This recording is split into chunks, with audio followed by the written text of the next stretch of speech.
So here's the latest build. This is kind of fun. It comes from two different style directions. That is to say, the guitar player who requested this guitar is a Leo Kottke fan, and he wanted a guitar that had the same sort of aesthetic as the guitars I've made for Leo Kottke over the years. That is to say,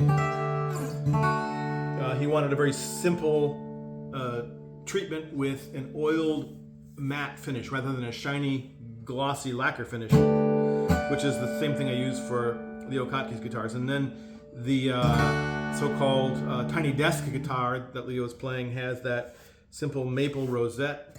That guitar also has sinker mahogany back and sides, fairly simple grained, sinker mahogany, so salvaged mahogany.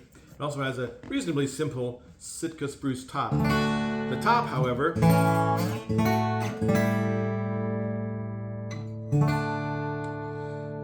well, the size of the guitar is a quadruple O. So I haven't made this size for Leo Kottke, but this is the same size and style I made for the English guitar legend Martin Simpson. So this is the quadruple O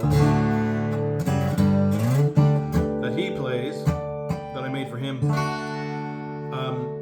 And so it's a fairly large bodied guitar, a quadruple O, but it's fairly thin as well, not as deep as, say, a dreadnought. So it's easy to play, but it has a nice big roar to it, right? And with the composite bracing underneath the ultra lightweight top, what you get is you get kind of sustained forever, and you get lovely overtones, and you get this evenness up and down the fretboard, so that you can play, so I'll play a simple line here.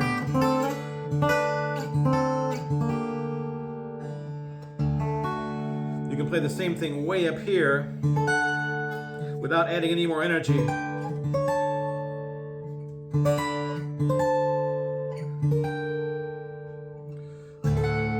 And you have, every note is there, it's alive, and you can play it with expression.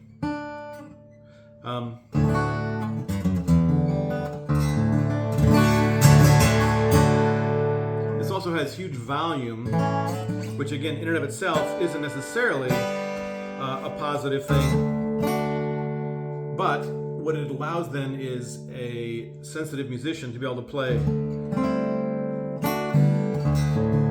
with great dynamic range and with very little energy. The point of these guitars is so that the player can play their music with less energy, less effort, and so therefore maybe musicality is a little simpler.